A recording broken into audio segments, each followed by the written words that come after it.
Right, now we're talking to Fred Sutherland. and you run a dealership, but you're a car guy that probably can remember some of the marvelous cars of the 1950s and 60s. And you were saying that you had a car that you imported in 1969. Tell us a little bit about that.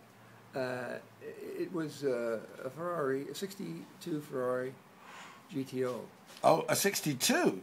Now 64. Oh, a 64.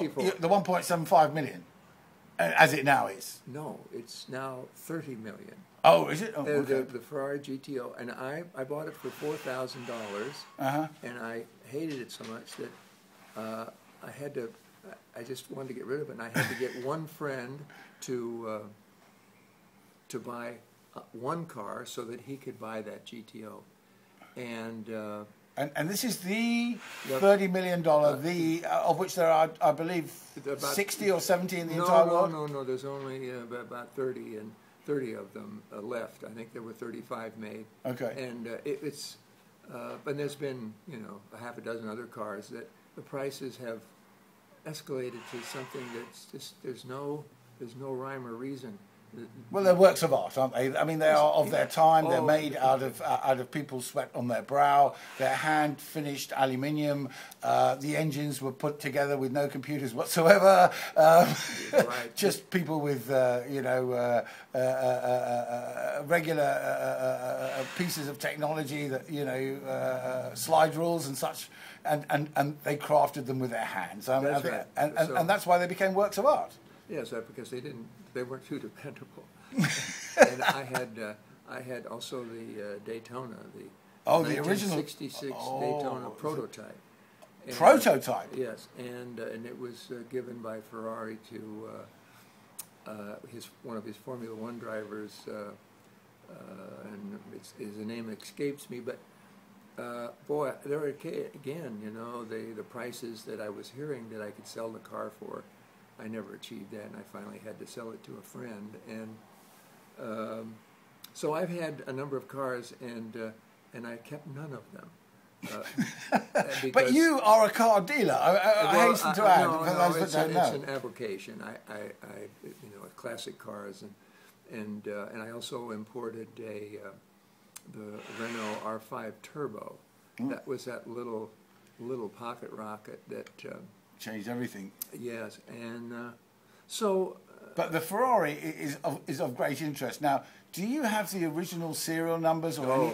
Yeah, I wish I did, so I could find out which one that was. Yeah. But if we did if we tried to do the genealogy of that, and would you be able to perhaps tell us to whom you sold it, so that we could follow it to its original owner, so that we could perhaps reunite you with that Ferrari? Well, I know who the GTO went to. It went to a guy named Ham Kelly in San Marino, and he's since passed away. But then it sold to a chap in Phoenix, and he's a big car collector. And I bought the car from Chuck Fee, a guy, and I don't know where he is, but that's 1969. How long ago is that? That's 41 years ago. Yeah, nearly 50 years. So perhaps we can find it. As far as you know, the car went to Phoenix, and that's as far as we can trace at the moment. Right. And we've got gumshoes that will do absolutely everything to find that car. I can reassure you. Yeah. So we will try and reunite you with that car. I'm sure it's. And tell us a little bit about the car. It was a 1963. Was it a 275 GTO? 64, wasn't it? 64 was the time the GTB was. They ran it at the World Championship. Oh yeah, I mean that was the SCCA at the time. It wasn't nearly as good as the Cobra I raced. Oh right, okay. So you were racing Cobras at the time? For Shelby. For 427s? No, 289. Oh, 289, right. Okay, so this would have been. I raced in I won the nationals in 1966. Oh wow, amazing! SCCA would that be? Yeah, okay. So Sports Car Club of America champion we're talking to here, right? Yeah. That well, that you can say that picture you're going to scan is a Trans Am car that I drove for Shelby. Okay. And so we can look you up and get the racing footage and. there is. I don't know that there's any racing footage on that car. Oh well, not on the Ferrari, but No. there must be on the Cobra. On the Cobra and the. I only drove that Mustang Trans Am for about 8 or 9 months, Mm-hmm.